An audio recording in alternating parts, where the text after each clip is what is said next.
Hello साथियों, नमस्कार। वंदे मातरम। मैं गणेश स्वागत करता हूं आपके प्यारे परिवार सॉल्यूशन विद गणेश में। साथियों, पिछली कक्षा में हम लोगों ने पढ़ लिया था, क्या क्या पढ़ लिया था?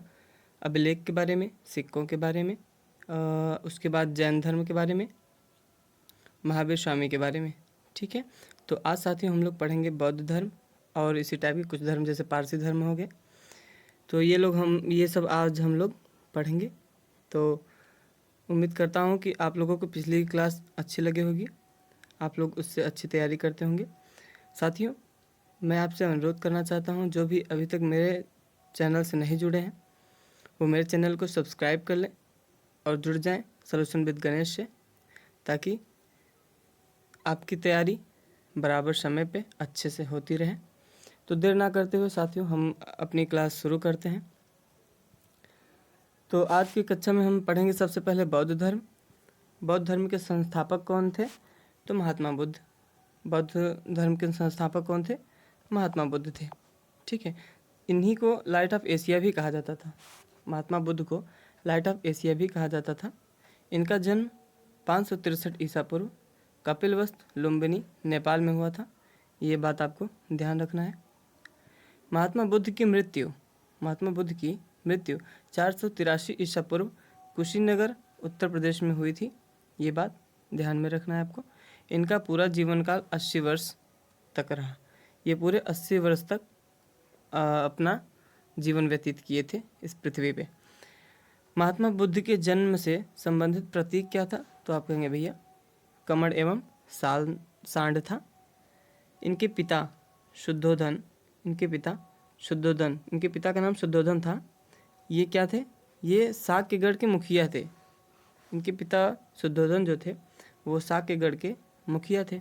इनकी माता माया देवी, इनकी माता का नाम माया देवी था, जो कि इनके जन्म के 7वें दिन ही इनकी मृत्यु हो गई थी। तो महात्मा बुद्ध के माता की देहांत कब हुई थी? तो महात्मा बुद्ध के जन्म के 7वें दिन ही इनकी मृत्यु हो गई थी।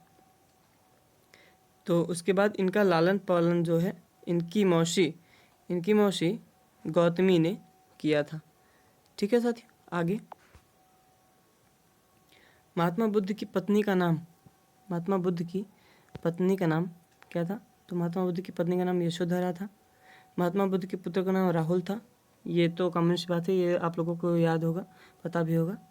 महात्मा बुद्ध जब राज्य की यात्रा पर निकले थे, ये इम्पोर्टेंट फैक्ट है। महात्मा बुद्ध जब राज्य की यात्रा पर निकले थे, उस दौरान उनको 4 चीज़ें दिखाई दी थी। कौन कौन सी चीज़ें? एक बूढ़ा व्यक्ति, दूसरा बीमार व्यक्ति, तीसरा शव दिखा था और चौथा सन्यासी दिया था। ये चारों के चारों सीक्वेंस में याद करना है आपको। पहला इनको दिखा था कौन? बूढ़ा व्यक्ति। दूसरा इनको कौन दिखा था? बीमार व्यक्ति। तीसरा इनको शव दिखा था। चौथा इनको सन्यासी दिखा था। ठीक है, उसके बाद महात्मा बुद्ध ने 29 वर्ष की आयु में गृह त्याग दिया था। महात्मा बुद्ध ने 29 वर्ष की आयु में गृह त्यागा था। ठीक है, तो जो इन्होंने गृह त्यागा था, इस घटना को हम लोग किस नाम से जानते हैं? तो महाभिनिष्क्रमण के नाम से जानते हैं। तथा इसका प्रतीक क्या हुआ? इसका प्रतीक घोड़ा हुआ था।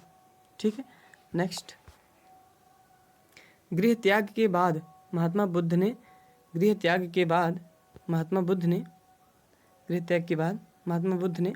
निरंजना नदी साल वृक्ष के नीचे तपस्या की। महात्मा बुद्ध के गुरु का नाम क्या था? अलार कलाम था। ये बात याद रख लेना है आपको। महात्मा बुद्ध ने 35 वर्ष की आयु में बोध गया में बोधि वृक्ष के नीचे ज्ञान की प्राप्ति कर ली थी। ठीक है, महात्मा बुद्ध ने अपना पहला उपदेश, जब इन्होंने ज्ञान की प्राप्ति कर ली तो ये अपना उपदेश देने चल दिए। कहाँ दिए थे पहला उपदेश? इन्होंने कहाँ दिया था? तो उत्तर प्रदेश के सारनाथ में इन्होंने अपना प्रथम उपदेश दिया था। ठीक है, इन्होंने यह उपदेश पाली भाषा में दिया था। ये बात भी इम्पॉर्टेंट है, इसको आपको ध्यान में रख लेना है। ठीक है, पहला उपदेश इन्होंने सारनाथ में दिया। किस भाषा में दिया? पाली भाषा में दिया। यह घटना, जो पहला उपदेश इन्होंने दिया, यह घटना क्या कहलाया? तो यह घटना भैया कहलाया धर्म चक्र प्रवर्तन के नाम से जाना गया। महात्मा बुद्ध ने सबसे ज़्यादा उपदेश कहाँ दिए? तो महात्मा बुद्ध ने सबसे ज़्यादा उपदेश श्रावस्ती अयोध्या में दिए थे। ठीक है साथियों, महात्मा बुद्ध की मृत्यु से संबंधित घटना क्या कहलाई? महापरिनिर्वाण। इन्होंने अपना सबसे ज़्यादा उपदेश श्रावस्ती में दिया था, श्रावस्ती अयोध्या में दिया था। महात्मा बुद्ध की उसके बाद मृत्यु हो जाती है और उनकी मृत्यु की संबंधित जो घटना थी वो क्या कहलाती है? महापरिनिर्वाण कहलाती है। ये बात भी आपको याद रख लेना है। नेक्स्ट फिर आते हैं हम लोग देखते हैं बौद्ध संगीतियाँ। बौद्ध संगीतियाँ कितनी हुई थी? तो बौद्ध धर्म में बौद्ध संगीतियाँ जो हुई थी वो 4 हुई थी। ठीक, वो कितनी हुई थी? 4 हुई थी। कहाँ कहाँ हुई थी? एक राजगृह में, दूसरा वैशाली में, तीसरा पाटलिपुत्र में, चौथा कुंडलवन में। ठीक है, तो राजगृह जो था वो बिहार में पड़ता था, वैशाली जो था वो भी बिहार में पड़ता था, पाटलिपुत्र ये भी बिहार में पड़ता था, लेकिन कुंडलवन जो था वो कहाँ पड़ता था? तो ये जम्मू एंड कश्मीर में पड़ता था। शासक भी देख लेते हैं। जो राजगृह में बौद्ध संगीति हुई थी उस समय शासक कौन थे? तो अजातशत्रु थे। अध्यक्ष कौन थे? महाकश्यप थे। वैशाली बिहार में जो हुआ था बौद्ध संगीति, उस समय शासक कालाशोक थे। अध्यक्ष कौन थे? शबाकामी थे। पाटलिपुत्र, इसमें बौद्ध संगीति जब पाटलिपुत्र में हुई थी तो इस समय जो थे शासक कौन थे? इसमें शासक थे अशोक और अध्यक्ष कौन थे?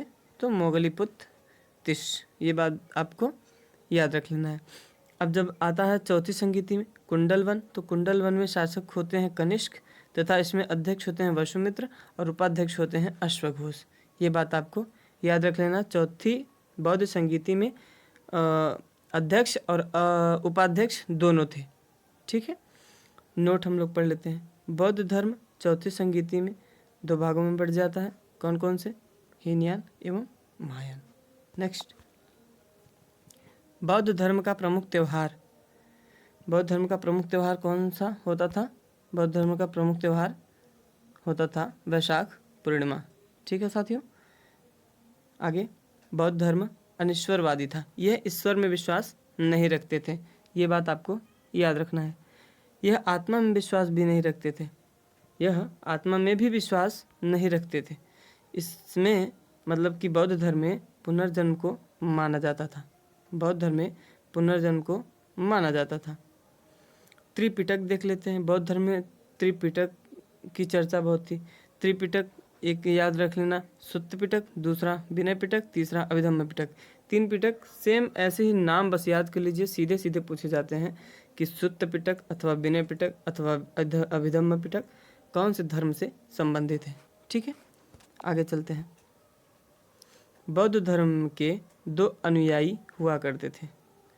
2 अनुयायी हुआ करते थे। कौन कौन? एक भिक्षुक हुआ करते थे, दूसरा उपासक हुआ करते थे। भिक्षुक का काम क्या था? ये सन्यासी रूप धारण करते थे और उपासक जो थे वो गृहस्थ जीवन अपना व्यतीत करते थे। नेक्स्ट, बौद्ध धर्म में अष्टांगिक मार्ग का प्रचलन था। बौद्ध धर्म में अष्टांगिक मार्ग का प्रचलन था। अष्टांगिक मार्ग में कुछ हम लोग पढ़ लेते हैं, जैसे इम्पोर्टेंट है कौन कौन सा। एक अस्तेय पढ़ लेते हैं, दूसरा अपरिग्रह पढ़ लेते हैं। अस्तेय का मतलब होता था चोरी न करना और अपरिग्रह का मतलब होता था किसी दूसरे की संपत्ति न रखना। नोट पढ़ लेते हैं, कुछ इम्पोर्टेंट नोट है। ठीक है, इसको पढ़ लेते हैं। बौद्ध धर्म की पहली मूर्ति मथुरा शैली में बनी थी। ये इम्पोर्टेंट फैक्ट है। बौद्ध धर्म की पहली मूर्ति मथुरा शैली में बनी थी और बौद्ध धर्म की सर्वाधिक मूर्ति गंधार शैली में बनी हुई थी। ठीक है साथियों, नेक्स्ट अब आते हैं हम लोग शैव धर्म के बारे में। हम लोगों ने बौद्ध धर्म पढ़ लिया, जैन धर्म पढ़ लिया, बौद्ध धर्म पढ़ लिया। बौद्ध धर्म उम्मीद करता हूँ आप लोगों को अच्छे से समझ में आ गया होगा आज की कक्षा में। शैव धर्म भी हम लोग पढ़ लेते हैं। तो शैव धर्म में भगवान शिव की आराधना की जाती थी अथवा भगवान शिव की पूजा की जाती थी।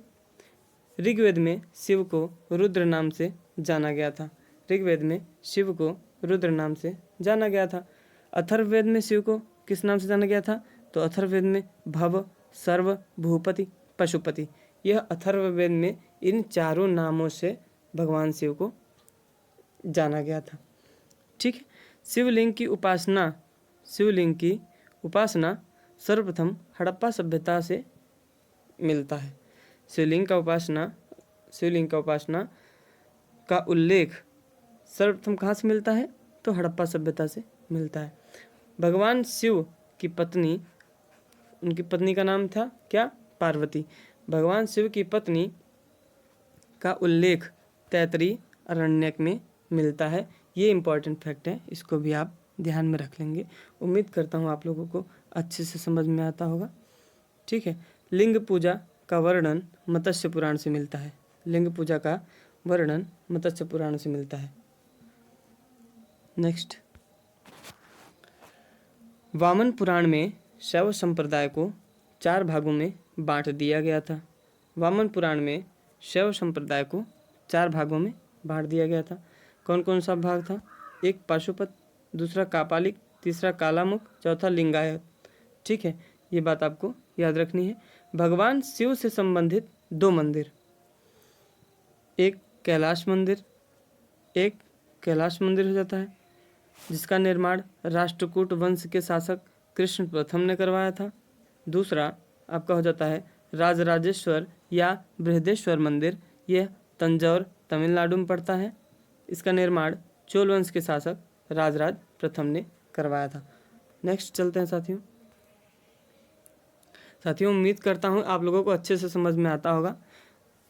तो जिन भाई बहनों को मेरा ये कंटेंट अच्छा लग रहा हो, आपके एग्ज़ाम के लिए महत्वपूर्ण लग रहा हो, मेरे चैनल से ज़रूर जुड़ें।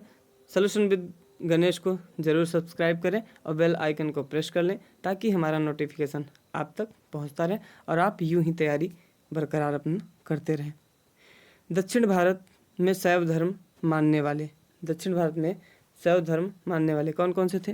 पहला राष्ट्रकूट, दूसरा पल्लव, तीसरा चोल, चौथा चालुक्य।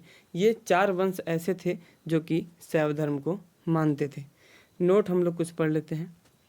पल्लव वंश के प्रचार करने वाले संतों को नयनार कहा गया था। क्या कहा गया था? नयनार कहा गया था। ठीक है, नयनार कहा गया था। पल्लव वंश में कुल 63 संत हुए थे। नेक्स्ट, अब हम लोग पढ़ लेते हैं पारसी धर्म। पारसी धर्म में ज़्यादा कुछ नहीं पढ़ना है, लेकिन जो आपके एग्ज़ाम में पूछे जाते हैं वो मैं सब ले लिया हूँ, आप निश्चिंत रहिए। पारसी धर्म में हम लोग पढ़ते हैं पारसी धर्म के संस्थापक कौन थे? तो पारसी धर्म के संस्थापक जो थे आपके जरथुष्ट्र थे, और ये कहाँ के थे? ईरान के थे। ये बात आपको ध्यान में रखना है। और पारसी धर्म का प्रमुख ग्रंथ क्या था? तो आप कहेंगे भैया पारसी धर्म का प्रमुख ग्रंथ जेंदा अवेस्टा पारसी धर्म का प्रमुख ग्रंथ था। ठीक है। पारसी धर्म के लोग पूजा करने के लिए कहाँ जाते थे? तो अग्नि मंदिर जाते थे। माफ़ी चाहता हूँ, यहाँ पूजा नहीं रहेगा, यहाँ पे क्या रहेगा? मंदिर, अग्नि मंदिर जाते थे। ठीक है साथियों, फायर टेम्पल। अब हम लोग पढ़ते हैं ईसाई धर्म। क्या पढ़ते हैं? ईसाई धर्म। ठीक है, अब हम लोग ईसाई धर्म पढ़ लेते हैं। ईसाई धर्म के संस्थापक कौन थे? तो ईसाई धर्म के संस्थापक जो थे वो ईसा मसीह थे। जन्म इनका 0 ईस्वी में हुआ था। बैथलेहम, यरूशलेम। ये यरूशलेम कहाँ पड़ता है? इजराइल में। इजराइल की राजधानी यरूशलेम है। ये बात आपको ध्यान में रखना है। ईसाई धर्म का प्रमुख ग्रंथ क्या है? बाइबिल है। क्या है? बाइबिल है। नेक्स्ट, तो ईसा मसीह के पिता का नाम क्या था? ईसा मसीह के पिता का नाम जोसेफ था। ईसा मसीह के पिता का नाम जोसेफ था तथा उनकी माता का नाम मेरी था। ईसा मसीह के माता का नाम मेरी था। प्रमुख शिष्य, ईसा मसीह के प्रमुख शिष्य कौन कौन से थे? एक पीटर, दूसरा एंडर्स। पहला पीटर, दूसरा एंडर्स। ठीक है, ये बात आपको ध्यान में रखना है। Roman governor Pontius. ये फैक्ट जो है ना, आपके एग्ज़ाम में सीधा पूछ लेता है कि ईसा मसीह को सूली पर लटकाया था रोमन गवर्नर, उसका नाम क्या था? तो आप बताएंगे कि हम तो पढ़ लिए हैं सर, हम तो बता ही सकते हैं कि रोमन गवर्नर पोर्टियंस उसका नाम था, जो कि ईसा मसीह को सूली पर लटका दिया था। त्रितत्व के बारे में हम लोग पढ़ लेते हैं। ईसाई धर्म में त्रितत्व का उल्लेख है। क्या क्या उसका है? त्रितत्व में क्या क्या है? तो ईश्वर पिता, ईश्वर पुत्र, ईश्वर पवित्र आत्मा, ये त्रितत्व हैं। किसके? ईसाई धर्म के।